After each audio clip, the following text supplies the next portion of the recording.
श्री गणेशाय नमः। वाणी की देवी माँ सरस्वती की कृपा से आज ये वीडियो मैं आप सभी के समक्ष प्रस्तुत करने जा रही हूँ। इस वीडियो के माध्यम से हम सोमवती अमावस्या की व्रत कथा जानेंगे। जो अमावस्या सोमवार के दिन आती है उसे सोमवती अमावस्या कहा जाता है। यह बहुत दुर्लभ अमावस्या है जिसके लिए पांडव जीवन भर तरसते रहे। इस दिन शिव पूजा के साथ साथ पीपल पूजन का भी विशेष महत्व रहता है। सोमवती अमावस्या की व्रत कथा कुछ इस प्रकार है। एक साहूकार था, उसके 7 बेटे बहुएं और एक बेटी थी।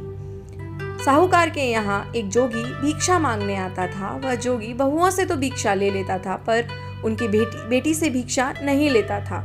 इसका कारण उस बेटी का अभागा होना बताता था। इस बात से दुखी वो कन्या बहुत कमजोर हो गई। बेटी ने यह दुखद वेदना अपनी माँ को बताई कि जोगी ने उसे मनहूस और अभागा बताया है। अगले दिन जब जोगी फिर से भिक्षा मांगने आया तब माँ ने भिक्षा दी और अपनी कन्या के भाग्य को जगाने का उपाय पूछा। जोगी ने बताया कि उपाय बहुत कठिन है। तब जोगी बोला कि 7 समुंदर पार एक शोभा धोबन रहती है। वह सोमवती अमावस्या का व्रत करती है। वो ही इसे सुहाग दे सकती है, अन्यथा जब इसकी शादी होगी तब इसके पति को फेरों में सांप काट लेगा और ये विधवा हो जाएगी। इतना सुनना था कि वह उठी और अपने बेटों को ये बात बताई और साथ चलकर शोभा धोबन को ढूंढने के लिए कहा। सबने एक एक करके मना कर दिया तो वह अपनी बेटी को लेकर चल पड़ी शोभा धोबन को ढूंढने। चलते चलते वे समुद्र के किनारे तक आ पहुंची और सोचने लगी कि अब आगे कैसे चले, इतना विशाल समुद्र कैसे पार करें। वहाँ एक बड़का पेड़ था, वहीं दोनों माँ बेटी बैठ गईं। उस पेड़ के ऊपर एक हंस का जोड़ा रहता था और नीचे पेड़ की जड़ में एक सांप रहता था। जब हंस का जोड़ा दाना चुगने जाता तो सांप हंस के बच्चे को खा जाता था। हंस उसे देख नहीं पाते थे।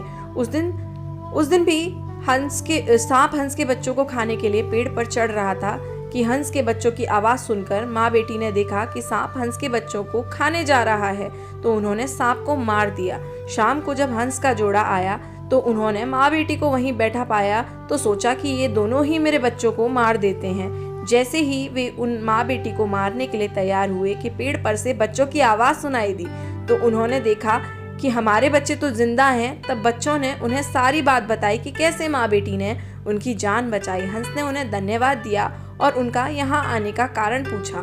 माँ ने सारी बात बताई और बोली कि हम यहाँ तक आ तो गए हैं पर यह समझ नहीं आ रहा कि आगे कैसे जाएं। तब हंस बोले कि आप हमारे ऊपर बैठ जाओ, हम आपको समुद्र पार पहुंचा देते हैं। इस तरह दोनों समुद्र पार पहुंच गईं। उसने शोभा धोबन का घर ढूंढ लिया। अब वह सवेरे जल्दी उठकर शोभा धोबन के घर का सारा काम करने लगी। खाना बनाना, झाड़ू पोछा, पानी भरना, कपड़े धोना। शोभा धोबन के 7 बेटे बहू थे। उसकी बहुएं बहुत कामचोर थीं। काम को लेकर वे आपस में बहुत झगड़ा करती थी। लेकिन इधर कुछ दिनों से शोभा धोबन देख रही थी कि वे सब बिना झगड़ा किए सारा काम कर लेती हैं। एक दिन उसने बहुओं से पूछा कि क्या बात है, आजकल तुम सब मिलजुल कर खुशी खुशी काम कर लेती हो और झगड़ा भी नहीं करती हो। इस पर उसकी बहुओं ने मना कर दिया कि हम तो बहुत दिनों से काम करते ही नहीं हैं। तब उसने सोचा कि जब मेरी बहुएं काम नहीं करती हैं तो फिर कौन है जो मेरे घर का काम करता है, ये तो मालूम करना होगा। दूसरे दिन वह सुबह जल्दी उठी और उसने देखा कि एक औरत और एक लड़की घर का सारा काम करके वापस जा रही हैं। तो उसने उन दोनों को रोका और पूछा कि तुम कौन हो और मेरे घर का काम क्यों कर रही हो। तब साहूकारनी ने बताया कि ये मेरी लड़की है लेकिन इसके भाग्य में सुहाग नहीं है और तुम सोमवती अमावस्या का व्रत व पूजा करती हो। एक तुम ही हो जो मेरी बेटी को सुहाग दे सकती हो, इसलिए हम तेरे घर का सारा काम करती हैं। इस पर शोभा धोबन ने कहा, ठीक है, तुमने इतने दिन मेरे घर का काम किया है, मैं तेरी बेटी का सुहाग जरूर दूंगी। जब तेरी बेटी की शादी तय हो जाए तो उसके पीले चावल समुद्र में डाल देना, मैं शादी तक पहुंच जाऊंगी।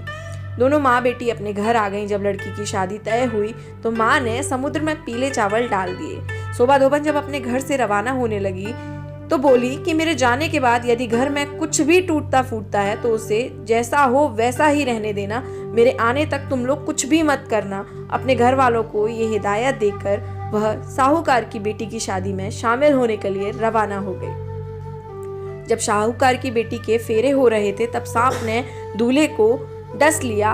अब सब रोने लगे। तब लड़की की माँ ने शोभा धोबन से कहा कि आज के दिन के लिए मैंने तेरे घर काम किया ताकि तू मेरी बेटी को आज सुहाग दे सके। शोभा धोबन ने कहा कि तू चिंता मत कर। वह उठी, दूल्हे के पास गई और अपनी मांग से सिंदूर लिया, आंख से काजल और छोटी उंगली से मेहंदी ली। वह दूल्हे के छींटे दिए और बोली कि आज तक मैंने जो सोमवती अमावस्या की पूजा की है उसका फल साहूकार की बेटी को जाना, और आगे से जो करूं वह मेरे धोबी को जाना। उसके ऐसा करते ही दूल्हा ठीक हो गया। सब लोग बड़े खुश हुए। जब बारात विदा हो गई तो शोभा धोबन जाने लगी। तब सबने कहा कि अभी आपको विदा नहीं किया है, अभी आप कैसे जा सकती हो। शोभा धोबन ने कहा कि मैं मेरे घर को ऐसे ही छोड़कर आई थी, पता नहीं मेरे पीछे वहाँ क्या हो रहा है। आप विदा ही करना चाहते हैं तो मुझे एक मिट्टी का कलश दे दो। कलश लेकर वह घर के लिए रवाना हो गई। रास्ते में सोमवती अमावस्या आई तो उसने कलश के 108 टुकड़े किए, पीपल की पूजा की और परिक्रमा करके बोली, भगवान आज से पहले जो अमावस्या की उसका फल साहूकार की बेटी को दिया, आज जो मैंने अमावस्या की उसका फल मेरे पति को देना। फिर कलश के टुकड़ों को गड्ढा खोदकर गाड़ दिया और घर के लिए चल दी। उधर घर पर उसका धोबी मर गया। सब धोबन का इंतजार कर रहे थे क्योंकि वह तो कह कर गई थी कि मेरे पीछे से तुम लोग कुछ भी मत करना। जब वह घर पहुंची तो देखा कि उसका धोबी मरा पड़ा है और सब लोग रो रहे हैं। उसने कहा कि सब लोग चुप हो जाओ। उसने अपने धोबी के पास गई और अपनी मांग में से सिंदूर लिया, आंख में से काजल और छोटी उंगली से मेहंदी निकालकर छींटे दिए और बोली, भगवान आज से पहले जो अमावस्या की उसका फल साहूकार की बेटी को दिया, और आज जो मैंने अमावस्या की है उसका फल मेरे पति को देना। ऐसा करते ही उसका पति उठकर बैठ गया।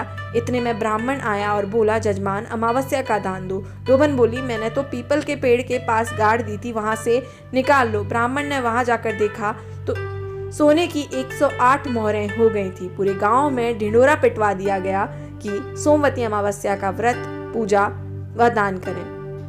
हे सोमवती माता, जैसे आपने साहूकार की बेटी को सुहाग दिया और धोबी को जीवन दान दिया, वैसे ही सबको देना।